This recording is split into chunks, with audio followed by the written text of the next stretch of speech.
Okay, so finding boots on the ground. I'm going virtual. I'm in New York City. Okay. How do we go about, like I couldn't find any real way to get, boots on the ground, like somebody that I can rely on, like walking a buyer through a seller's house, trying to arrange the So, I so mean, here's the first thing.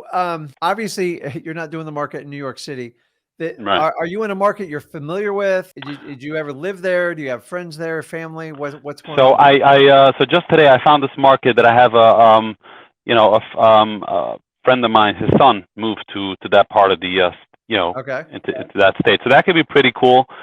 So so I'm thinking of shifting markets, obviously, Yeah. based on that. So the first thing you have to define is what is your boots on the ground going to do for you, and you have to clearly define it. And there's only really two layers. Okay, the first layer is someone who drives by a property and just takes pictures to see if you actually have a deal. You will get deals all the time, and then you like get there and the thing needs 100 grand worth of work. You're like, crap, it's not a deal anymore. That's the number one person. The easiest person to find is like an ex realtor, maybe a BPO person, or a simple photographer that's okay taking pictures.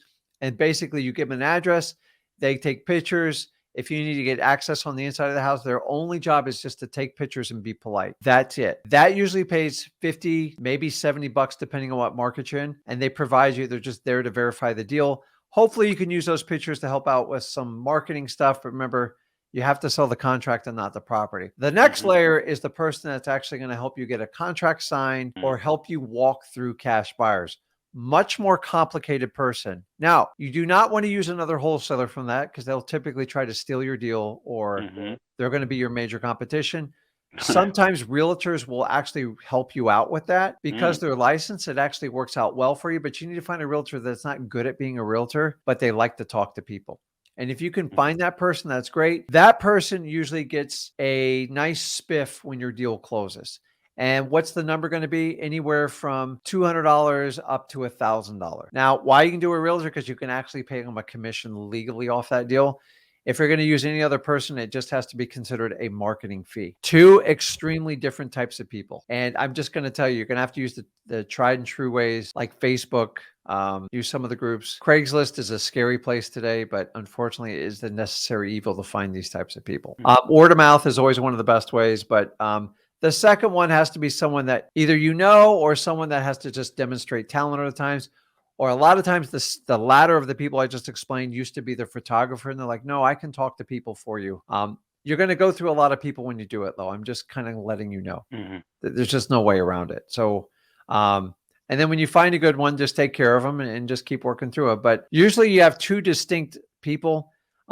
A lot of times, if you get the right person, they'll gladly do both for you. But the biggest challenge is always having them walk through your cash buyers through the property or getting the seller to sign an agreement. Usually they have to answer 3 or 4 questions and just help you get through it. And a lot of times they'll put me on speakerphone and I'll walk them through it. So I have a market where I have to use a translator because they only speak Spanish there. Hmm. And that person walks me through it and they're very good. And they develop a lot of trust. So does that make sense, understanding the two different divisions of the boots on the ground?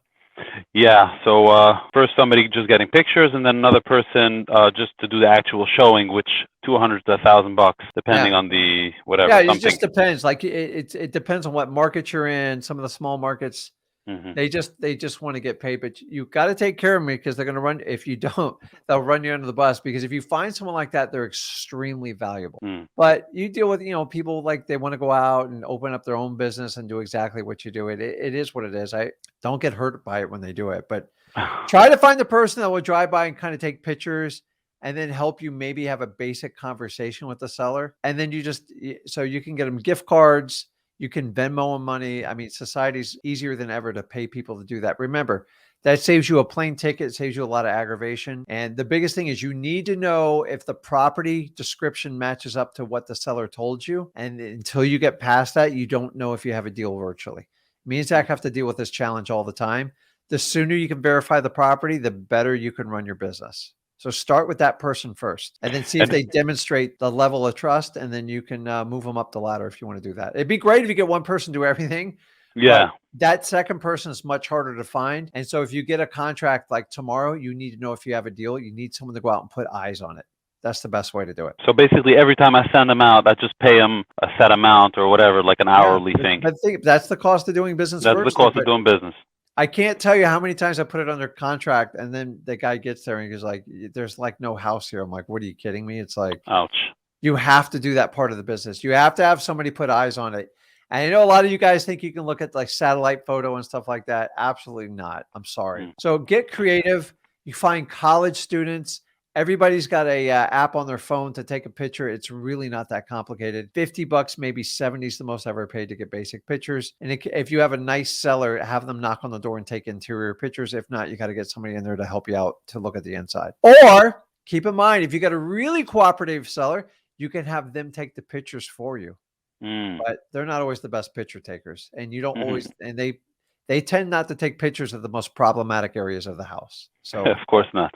So, make sense? Yeah. And how does it work? So I guess obviously, how do I recoup that, the cost, or somehow that's, I guess part of the hit that I take, as opposed to, I can't pass it on to the buyer. If you make 10 or 20 grand, like you can absorb $50 here and there. Like it's not that big of a deal. Right. Okay. And listen, if you're tying in the person the success of your deal, which you're not supposed to legally do unless they have a license, you can only do that. So if 2 or 3 deals fall through, they're going to leave you pretty quick. So sometimes you got to give them $100 here and there to keep them. Sometimes deals just fall apart for no reasons that you did or your boots on the ground did, and just make sure you take care of them. But for the most part, you gotta have eyes in these virtual markets until you really get it dialed in, because they'll always give you surprises. And the problem is if you don't put eyes on it, you start sending cash buyers by and you're wasting all this. It's going to cost you a lot more than 50 or $70. Right. It's going to cost you weeks, if not months, of aggravation and just annoyance. So just get it over with. Someone's got to look at the property. If you have a family member or someone, a loved one in the area, it's even better because they can help you. And that's a person you can count on, and what they see is like word. And once they take pictures, because I've had sellers send me pictures and then I send somebody out there to look at it, night and day. I'm like, did you really think I was going to fall for that? And I want you to understand this too. When they go and get pictures, you can most likely, if it's in much worse shape, you can usually negotiate the heck out of the price. So that $50 winds up being an investment for you. Maybe you knock $5,000 off of it and you pay the guy $50 to take the picture. You have to do it. It works. It will work out more times than often. In worst case scenario, they verify you have a great property. I was just concerned that if I send out, let's say this person, one time to take pictures, the next time to, let's say, get a contract signed, and then to walk through sellers, that could add up to, and let's say if I need to work through a couple deals before some deal sticks, then it could ultimately, lose the whole profit if there is, I don't know. Well, that's I guess that's the cost of business. Part of virtual. And that's why I tell people it takes 2 to 3 months to really get your virtual operation off the ground and get it profitable, because it takes time. But you could think about any business. What business could buy houses sight unseen and nobody ever looks at it? Right. You're going to get burnt sooner or later, and you can't afford to do that. Plus, I don't want you getting stuck with a contract that you can't make stick because they didn't represent the property for what it was. So just start with the basics and just keep moving forward. And they're not all going to work out, and be prepared for it. And and by the way, you never pay them until you get the pictures, ever. They're like, pay me in advance. You will never see them again. Can I ask you one other question? Shoot. How does it work with cash buyers wanting to do an inspection on the, let's say, foundation? So listen, when you get good wholesale deals, they come in, they look at the property, they verify the asset to the contract. A good cash buyer will not beat you up on inspections, period. No, when I buy a house, I was looking at buying whatever in the past, and I always wanted to get an inspection on a foundational issues that perhaps I would not be able to see. Put a property under contract, correct?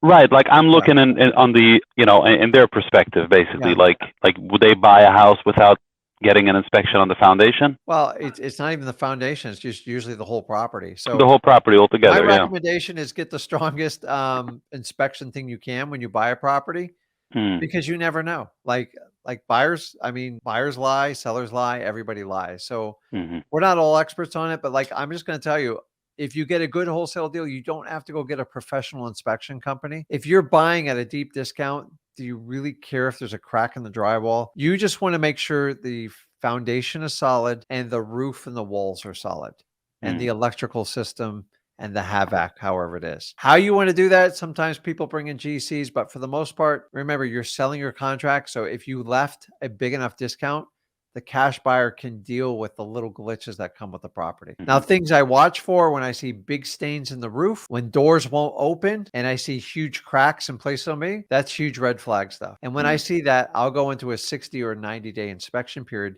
because I got to get some big professionals out there to figure it out. Here's the best part is, I'm not doing the inspections. I let my cash buyers do it. When it's major, and by the way, whenever I have a major foundation issue, I never buy them. They're too much of a mess to fix. They're just way too costly. Hundreds of thousands of dollars a lot of times. So Right. you're getting a deep enough discount, you should be able to look. You want to know if you have a bad roof, you can see when it was built bad.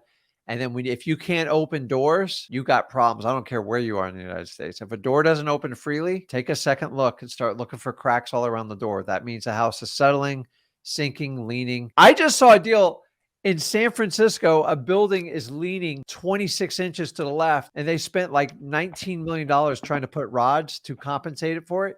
And I saw a report the other day, they moved another 4 inches. Major, major downtown building. I'm just like, guys, once the foundation goes bad, it usually never gets better. And it's from the stuff I've seen. I've been offered properties 20 cents on the dollar on foundation. And my guy goes, you'll go broke trying to fix this property. I'm like, never mind. I don't touch foundation stuff. So what's the rule? If you can stick a quarter in it, you might have an issue, a major issue. So we have settling stress cracks in the center roof lines of all Florida properties. Like that stuff doesn't freak me out. So you find out what the norm is in your market. And then when there's something crazy and it sticks out, put the house under contract, but go, listen, I'm going to need a 2 to 3 month inspection period because something ain't right with that house. And I got to find out what it is. And a lot of times they're like, well, they'll tell you, go, yeah, the last 3 contracts fell out. I'm like, dude, just tell me the truth. What's going on with the house? And remember, if it's a big enough problem where nobody else could fix, heed the warning. I don't want you to enter into contracts and like have foundation issues are a no-go for me in wholesaling. 20, 30 cents on the dollar if you don't buy it that because it's going to take a lot of money to fix that foundation. So make sense? Yes, sir. You got it, Ari. Just start with the basics on getting the boots on the ground and don't worry about worst case scenario. Just try to get a standard inspection. The minimum you should always get is minimum is 2 weeks. And honestly, that's tight when you start in this business. I tell everyone to go for 30 days. And in a perfect world, you get 90 days, but most sellers won't go for it. Yeah. Okay. Yep. Okay, Thank you so much, Rick. I appreciate your time.